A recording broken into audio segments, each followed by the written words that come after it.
என் சாவை சட்டை பையில் வைத்து எங்கேயும் செல்கின்றார். வணக்கம். சோ நாம இந்த வீடியோல என்ன பார்க்க போறோம்னா வணக்கம். சோ நாம இந்த வீடியோல நம்ம லேசா தொண்டை கரகரங்குதே சரக்கு பழசா.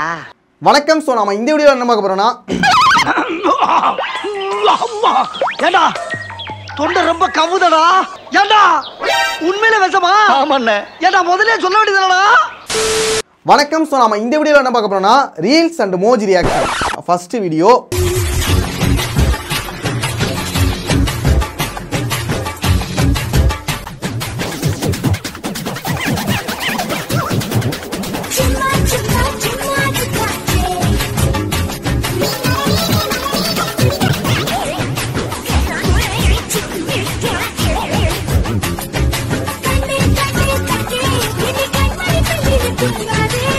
இப்ப ரீசெண்டா ரீல்ஸ் பக்கம் போனாலே இதுதான் வருது. இந்த கர்மம் தான் வந்து தொலையுது.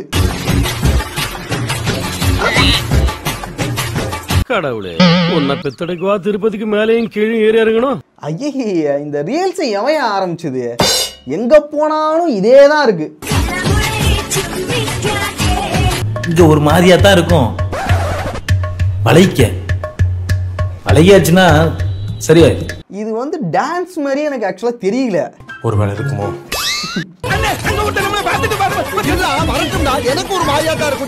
அது என்ன போருக்கு வச்சு ஏதோ பண்ணிட்டு இருக்காங்க. அப்படி தெரியாத மாதிரி நடிக்கிறது.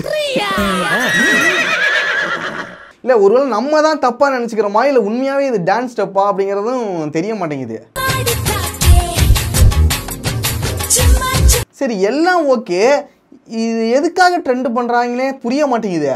சொல்லி தொலைகடா மங்குனி பயல்களாய்.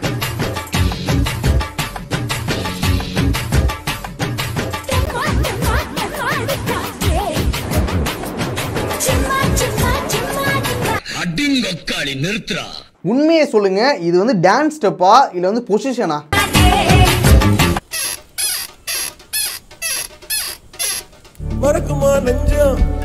நீங்க எதனா மீன் பண்ணி பண்றீங்க? இதை தாண்டி இன்னொருத்தன் வேற லெவல் போயிட்டான்.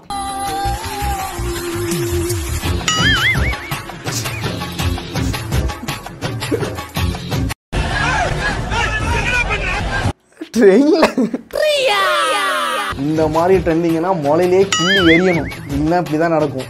இத முளையிலேயே கிள்ளி எரியணும்.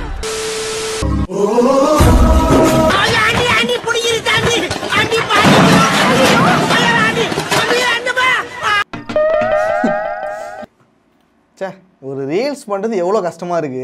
கண்ணீர் எவ்வளவு நன்றி, எவ்வளவு நெருக்கடி, எத்தனை சிக்கல், எத்தனை டென்ஷன் உட்கார்ந்து இருக்கிறவனுக்கு தாயா தெரியும். இந்த படிக்கும் இந்த பொண்ணுங்களுக்கு செட்டே ஆக மாட்டேங்குது. இதுக்கப்புறம் பொண்ணுங்கன்னா தயவு செஞ்சு படியிலனா ரீல்ஸ் பண்ணாதீங்க.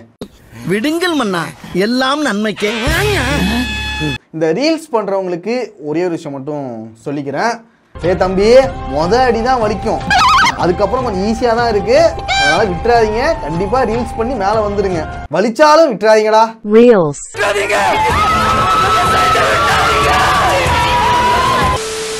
ரஜினி நடிச்ச படம் முத்து. நீங்க தான் என்னோட சொத்து. ஜஸ்ட் மிஸ் இல்லனா வந்திருக்கும். என்னோட வாய் மூடுறா. மூடிட்டனே, இல்லனா வெளியே வந்து வந்திருக்குமே.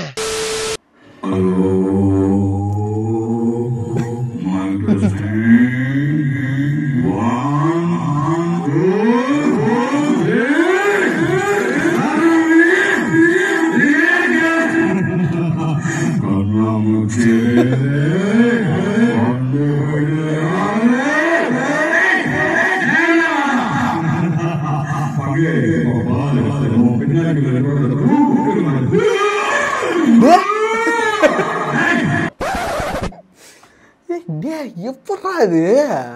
யாரா நீ? இவ்வளவு டேலண்டட் ஆகுற? You are really a God gifted child. Ajith voice வந்துட்டு நான் இந்த அளவுக்கு அக்யூரேட்டா பேசி இது வரைக்கும் நான் பார்த்ததே கிடையாது.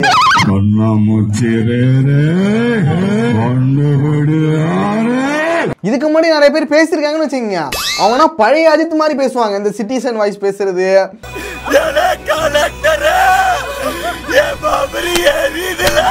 அது வந்து அந்த அளவுக்கு அக்யூரேட்டா இருக்காது. இவரு பாருங்களேன், இப்ப உள்ள அஜித் மாதிரி பேசிட்டு இருக்காரு.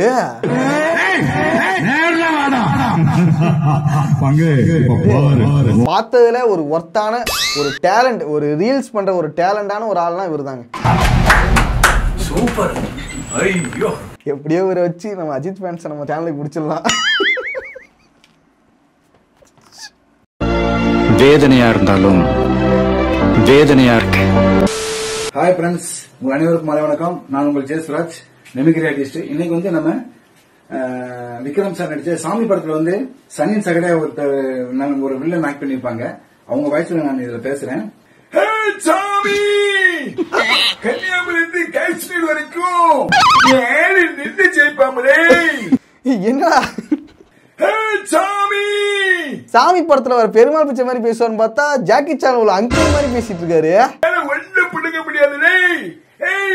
இப்ப கதையை முடிச்சிருங்க. ஆனா உண்மையாவே இவர் வந்து இந்த கார்ட்டூன்ஸ்க்குனா மிமிக்ரி பண்றாங்களே, அங்க இவர் கண்டிப்பா போகலாம். I love you.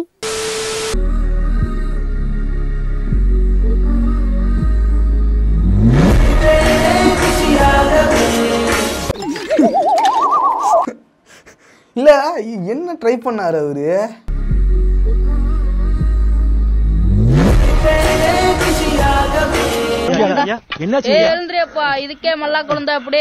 இல்ல அவர் வந்து பைக்கை தூக்கலான்னு மாஸ் காட்டலான்னு ட்ரை பண்ணிருக்காரு. ஆனா அவரு தூக்கி அடிக்கப்பட்டார். Very shameful. ஒருவேளை விஜய் ஃபேனா இருப்பாரோ? சொன்ன தளபதி ரசிக்கு வண்டி ஓட்டுறேன். வரியா வரியா வாடா தளபதி ரசிகன்டா வரியா?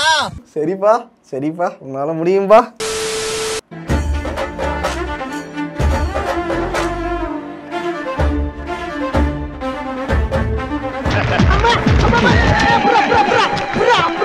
அதுதான் பள்ளத்துல வந்து ஸ்கூட்டி மாட்டிக்கிட்டு இறங்கி இல்லாமலே அந்த பொண்ணு ஏங்க இங்க ஒரு மனுஷன் தனியா கஷ்டப்பட்டு இருக்கான். இறங்காம தண்ணியில வந்து காலே படக்கூடாதுங்கனால அப்படியே உட்காந்துக்கிட்டே இருக்காங்க. தண்ணியில கால் படக்கூடாதுன்னு நினைச்சாங்க, அந்த கும்பி தண்ணியிலே குளிச்சுட்டாங்க. ஒத்தரையும் அடி வாங்கியாச்சு, சேத்திரையும் அடி வாங்கியாச்சு. இதுக்கு பேர் தான் சூ சூ சூ சூ சூ சூட்டு கொடுப்பு. சூட்டு கொடுப்ப கரைக்கிறேன்டா. அட தெலுங்கு போட டைட்டில் விடுறேன். கொஞ்சம் விட்டுருந்தா தலைமலை டயர் ஏறி இருக்கும். ஜஸ்ட் மிஸ்ல தப்பிச்சிட்டாங்க. போ அப்படியே போ, குளிச்சுட்டு போ.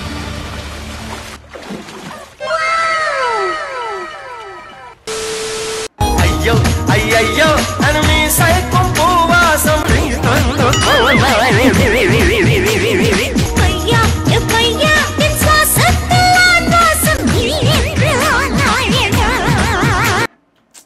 பாவங்க அந்த பையன். இதுல இருந்து என்ன தெரியுது? ஒரு ரீல்ஸ் பண்ற பையன் ஒரு ரீல்ஸ் பண்ற பொண்ணை தான் கல்யாணம் பண்ணணும். அப்பதான் கரெக்டா இருக்கும். இப்ப பாருங்க, அவங்க வந்து சரியா வந்து கம்பெனி கொடுக்கவே மாட்டாங்க. சரியா ரீல்ஸ் பண்ணவே தெரியல அவங்களுக்கு. சுகைலுக்கு ஒரு பமி கிடைச்ச மாதிரி, ராமுக்கு ஒரு ஜானு கிடைச்ச மாதிரி, இவருக்கு ஒரு நல்ல ரீல்ஸ் பண்ற பொண்ணு கிடைச்சிருந்தா இவர் எங்கேயோ போயிருப்பாரு. இப்ப பாருங்க, இவரோட திறமைகள் எல்லாம் இங்க ஒரு கப்புள் சேனலோ இல்ல கப்புள் ரீல்ஸோ உருவாக வேண்டியது இப்ப தடைப்பட்டுடுச்சு. என்னப்பா பண்ண சொல்ற? முருகன் ஒவ்வொருத்தரோட வாழ்க்கையிலும் தாறுமாறா விளையாடுறான்ப்பா. ஆனா அந்த பொண்ணு என்ன தெரியுமா நினைக்கிறாங்க? யாரா அவன் கிறுக்கு மாட்டிக்கிட்டு பைக்ல போயிட்டு இருக்கும் போதே ரீல்ஸ் பண்ணி போயிட்டு இருக்கான். கீழே கீழே இருந்தா என்னடா வருது? இந்த உயிர் பயத்திலே வர மாதிரி இருக்கு. உங்க மனசுக்குள்ள மரண பீதி இருக்கிறது என் கண்ணுக்கு கண்ணாடி மாதிரி அப்படியே தெரியுது. இந்த பையனுக்கு ஏத்த ஒரு நல்ல பொண்ணை இப்ப காட்டுறேன் பாருங்க. கல்யாண மாலை.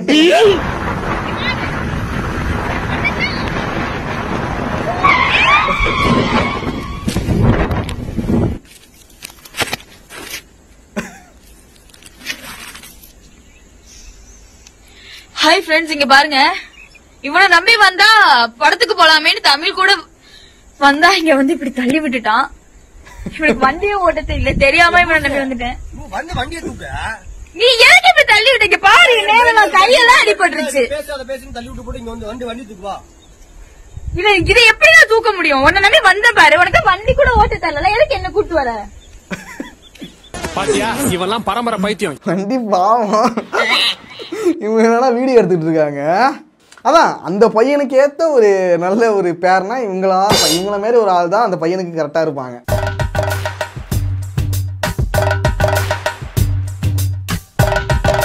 இந்த பொண்ணே கிடையாது, இந்த மாதிரி கேரக்டர் சொல்கிறேன். பைத்தியம். பாருங்க இவனெல்லாம் நம்பி இவனா ஒரு ஃப்ரெண்டுன்னு இவனை நம்பி வந்ததுக்கு நடு ரோட்ல நிக்க வச்சுட்டான். பரட்டி பரட்டி குப்புற விழுந்துமே அந்த மொபைலை எடுத்து மறுபடியும் வீடியோ பண்ணணும்னு தோணுது பாருங்க.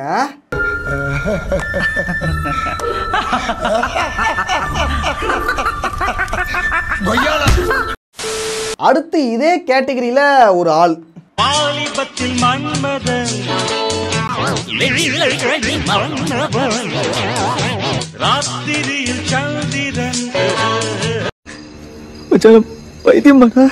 உங்கள்ட்ட தப்பிக்க முடியாது போலயே. ரோட்ல போறவங்க பாத்து போங்கப்பா. இந்த மாதிரி கிறுக்குத்தனமான பைத்தியங்கள் வந்து எங்கெங்கயோ சுத்தி கிடக்கு. ஏண்டா டேய் எனக்குன்னே வருவீங்களாடா? ஏன்ட்ட சரசம் பண்றக்கே ஓட்டாப்பே உங்களை பெற்றுறாங்களா? மச்சான் அது டக்குன்னு கடிச்சுச்சுன்னு வச்சுக்க என்ன பண்ண அசையாம இரு. டக்குன்னு வாயில இது பண்ணுது கடிக்க வருது.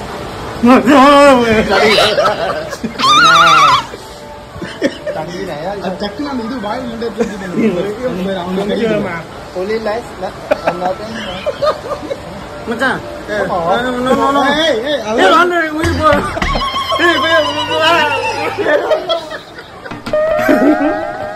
எடுத்தேம்பாரு ஓட்டம்.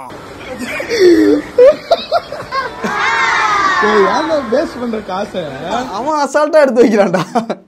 இருந்தாலும் இதெல்லாம் பார்க்கறதுக்கு அவன் செய்யறத பார்க்கும்போது சிம்பிளா செஞ்சிடலான்னு தோணும். ஆனால் அந்த பாம்புனா மேலே ஏறி உட்காரும் போது தான் நமக்கு அந்த ஒரு பயமே வரும்.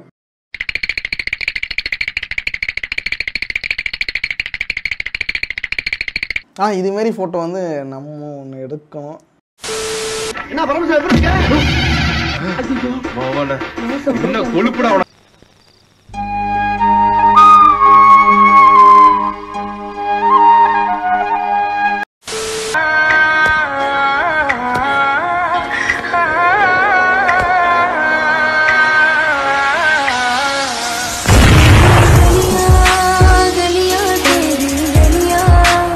அவர் அந்த பொண்ணுகிட்ட வந்து ஒரு சாக்கோ பாயா காட்டிக்கிட்டு வெளியில அவர் ஒரு ரக்கட் பாய் போல.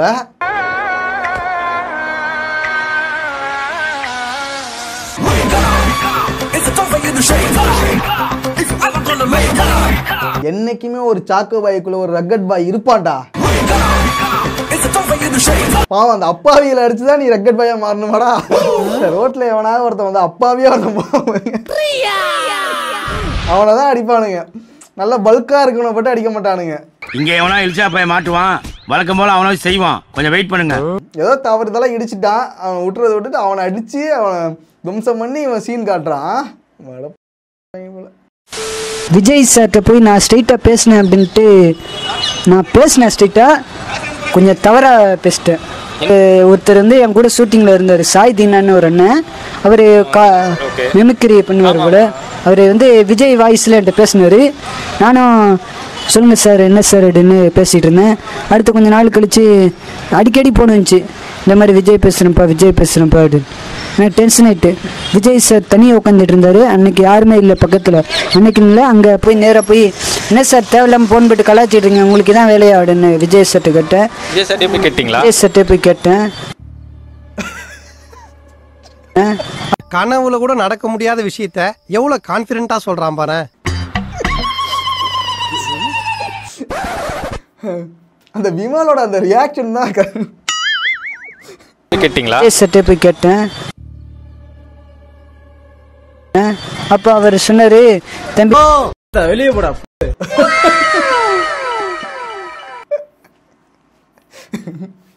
விஜய்னா கிட்ட இவர் வந்து பேசுறாராம். அது வந்து சீரியஸாவே பேசிட்டு இருக்காங்க. ஒரு தடவையாவது இவன் சொல்ற கதை நிஜமாக கூடாதான்னு ஆசையா இருக்கு. கொஞ்சமாச்சும் மனசாட்சியோட பேசணும்ல.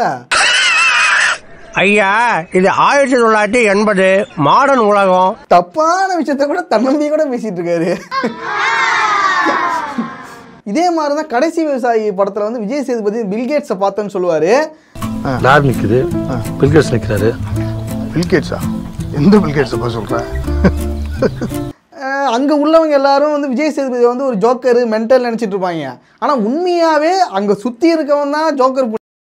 அதே மாதிரி இவரும் விஜய் அண்ணாட்ட பேசியிருப்பாரோ டவுட்டாவே இருக்கு. நாம தான் ஜோக்கர் சிரிச்சிட்டு இருக்கோமோ? வாய்ப்புகள் இருக்கு. மாலை வேளையில் மேய்ச்சலுக்காக சென்ற அந்த சினை பசு இரவு வெகுநேரமாகியும் வீடு திரும்பவில்லை. உரிமையாளர் எங்கு தேடியும் கண்ணில் படாத அந்த பசு காலை விடிந்தும் விடியாமலும் வீட்டுக்கு வந்தது. வாசலில் நின்று கொண்டு மா மா என்று உரிமையாளரை உரக்க குரல் எழுப்பி அழைத்தது. இல்ல அந்த நியூஸை வந்து எழுதியிருக்கிறத படிக்கிறதுங்கிறது ஓகே தான், அதுக்குன்னு அட பாவி, உன் கடமை உணர்ச்சிக்கு ஒரு அளவே இல்லையாடா. வேணே மாறு மாறே கத்தி அதை வந்து சொல்றது, அந்த டெடிகேஷன் வந்து நம்ம கண்டிப்பா பாராட்டி தான் ஆகணும். பெருமையா சொல்லுவேனே.